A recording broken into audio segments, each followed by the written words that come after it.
George Harrison, thanks for inviting us round to your beautiful home. Can you tell us a little bit about how the Beatles first formed?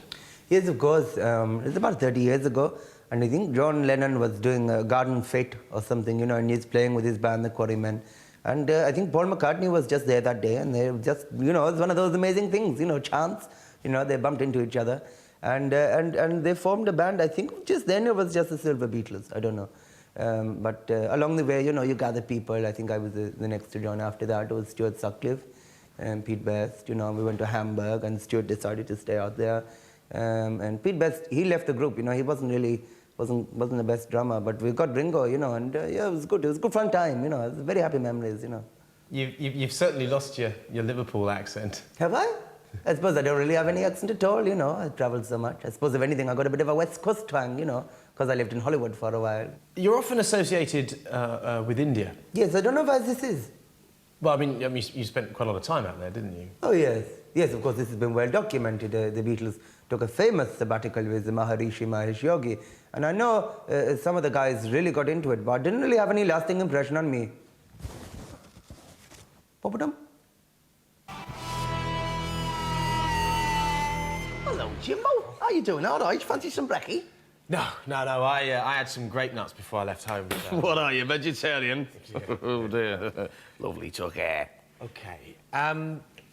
Paul, your last solo album, Flaming Pie... Oh, I am sick of talking about flaming pie. All anyone ever wants to ask me about is my solo career. Were you on LSD when you recorded Spies Like Us? What's the hidden message at the end of simply having a wonderful Christmas time? You know something? 30 years ago, I was in a band called the Beatles. We made some cracking stuff. No one ever mentions that.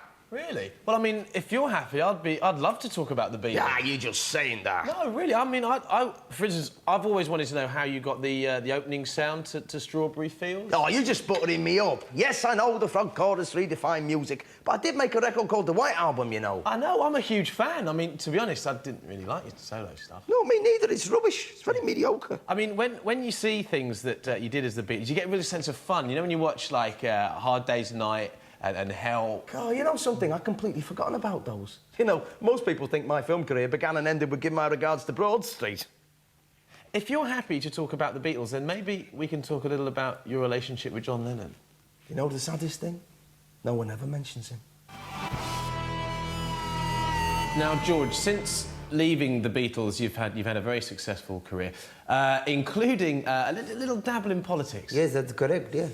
The Natural Law Party are seen by many, to be honest, as unelectable. I mean, they're not really taken very seriously, are they? Yeah, no, I'm aware of this. And I think this is a great shame, because I believe the Natural Law Party has a great deal to offer all people.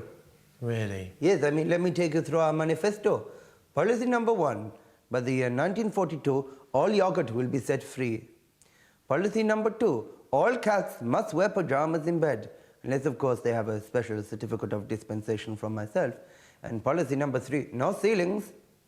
Right. What about the yogic flying that we all saw on your election broadcast? Yes, I mean, this wasn't really flying as such. You know, it was more just a form of glorified bum jumping.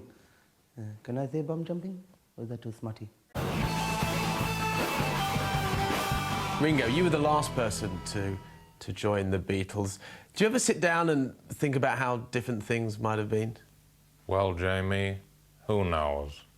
Maybe I'd just be an ordinary guy with an ordinary job. Maybe I'd be sitting at home right now with me feet up and a cup of tea watching this show, said Thomas. Was there any moment when you ever thought that the Beatles were going to become the biggest band ever? Oh, no. Not in a million years. There were a lot of bands around at the time. The Swinging Blue Jeans, Jerry and the Pacemakers, Erasure. We were just part of the Mersey scene. We were just a bunch of guys having a laugh. No one thought it would last any longer than a week. And with that, James the Red Engine sped off down the track as fast as his wheels would take him. Yeah. As you got more and more famous, obviously the pressure grew. Did being in the Beatles still remain fun at that time? One day, Thomas realized one of his funnels was blocked. "Oh dear," said Thomas, "I'm all bunged up. I'd better go and see the Fat Controller. He'll know what's to be done about such things." Ringo, is there any chance that just for the time being we can just focus on your time in the Beatles? Maybe, you know, we can talk about the Thomas the Tank Engine stuff a little bit later. Is that okay? Oh, yes, of course. Please, I apologise. We'll talk about the Beatles, Yeah. said Thomas. No more of that, Thomas. I do apologise, sighed Thomas. No. I am Thomas's representative on Earth. He speaks through me. Sometimes he tells me to do good things. Sometimes he tells me to do bad things. What do you mean, bad things? Don't tell him, Ringo. He'll never know it was you who burned down that shed.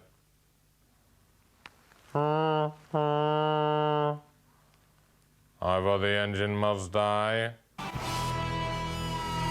George, over the past 20 years or so, you've been producing films. That's right, I founded Handmade Films, yes. Which was a great success. True, yes. But then it folded. Why was that? Yes, it was most unfortunate. I mean, I think the British film industry is very conservative.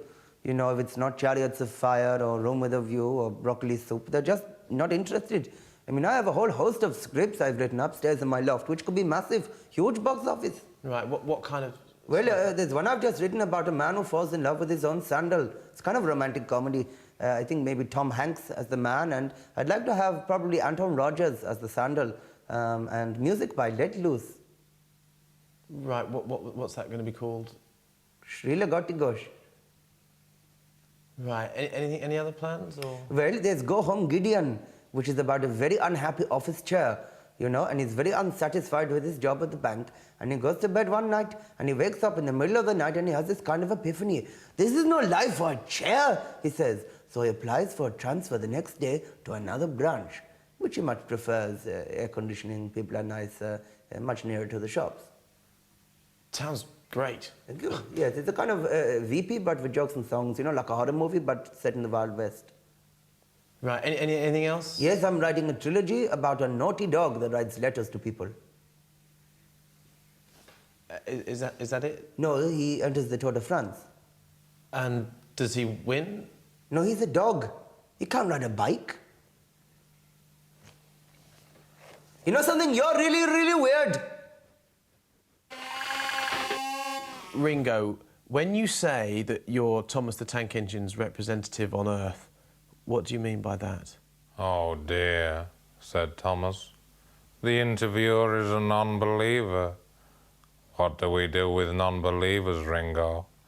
They must be punished, master." Hello. I was listening at the door. I must apologize. Ringo gets a little confused sometimes. "Isn't that Barbara Bach from The Spy Who Loved Me?" asked Thomas. "Yes," said Ringo. "That's my beautiful wife." You see, ever since the Beatles finished over 30 years ago, the only thing Ringo has done is the voices for Thomas the Tank Engine, and even then that was only the first series. Michael Angelis did it after that. It's very sad. He's no longer able to connect with reality. It must be very difficult for you. It's very difficult, yes. I mean, I have enough to be getting on with, what with my work as Agent XXX with the KGB. Stromberg must be stopped. He is planning to build his own underwater kingdom. Word must reach Leningrad that I have the microfilms. He's planning to strike Moscow first. And all went quiet in the depot. Night-night, everybody. Night-night. Well, thank you very much, Ringo Starr and Barbara Bach. She's gone a bit off since The Spy Who Loved Me, hasn't she? I'm sorry? Said Thomas.